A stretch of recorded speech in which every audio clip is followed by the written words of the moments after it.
thấy đỏ mặt đây là hỏng đấy. Ba tay vào đây, lắc tay vào đây, lắc xương. Ôi trời ơi, đồng chí là tài.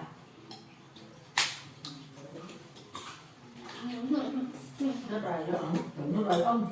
Nó lọc có kiệu. Không ăn đâu, tính lại nhái ra đấy bà, đừng cố. Đây, cố lên. Cay hả? Cay, à ra không? Cay. Ở đây nó chấm nhiều phết đấy. Dạ. Cay.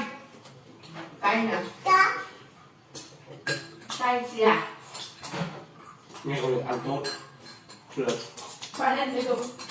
Được thì cũng khoảng 3 triệu. Nhức nước không? Đấy là. Dạ em 4 phút. Cho nên nó bứt này Dương. Khoác cái sườn ngoan đây con này. Sườn ngoan này. Đầy sườn đấy. Sườn ngoan đấy.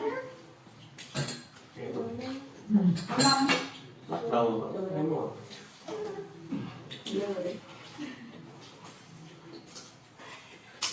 Đi 2 bố con là mình tứ luôn. Cái gà của mũi thanh ngoan à? Ăn hết đi, còn để mai không ngon nữa đâu. Ăn đi, Ăn đi, mai không có mà ăn đâu. Có tí nước rau không cho nó uống được. Cái nước nguội kìa. Không, có gừng không cay đúng không? Không sao đâu. Con đưa à? Ui. Nói chồng uống đâu không? Xìa uống nước. Biết là ít thôi nhưng mà Ở nhà mình tắm của bà kia, mình lấy của bà uống cái gì uống của bà khóc vấy dài lên. để cho nó có nước lọc được không cần. Như kiểu Tổng chí được cả. ui giời Ôi thì cốc khác, cái cốc khác. ui giời ơi, bà rửa cốc đi. Cái cốc khác. Đi bà cái công nước gì? Cái cốc khác. Bà đổ nước đi á, chưa đi cốc đi. Biết đấy mà làm cứ đứng đây mà cốc khác rồi cốc cơm khác.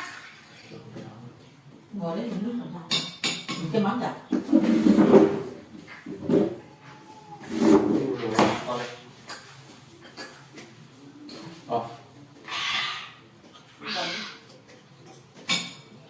Rồi đấy.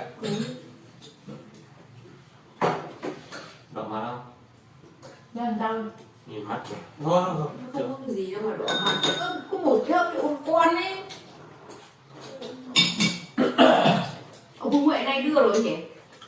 Quà. Yêu hay không? Yêu. Đừng có Kêu rồi chú. Yêu. Vẫn như là Chuẩn bị đưa rồi đấy. Cho xin nó cổ.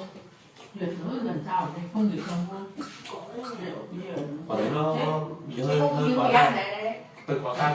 Chấm không? Hơi quá cay. Nó có sợ đâu. Lương này, nó không biết được lương, không biết mấy người tự đi. Bắt thì em lấy dương à? Đây đây, đĩa đấy. Đấy đấy. Ấy dương anh. Rồi. Đây để ta mình đây. Hay rồi mình đi. Nó cần là 2 miếng rồi. Đấy. Mà thì phải giữa. Không, đi ăn trứng được rồi. Ăn nữa. Rồi, em phải trứng được dương. Không phải.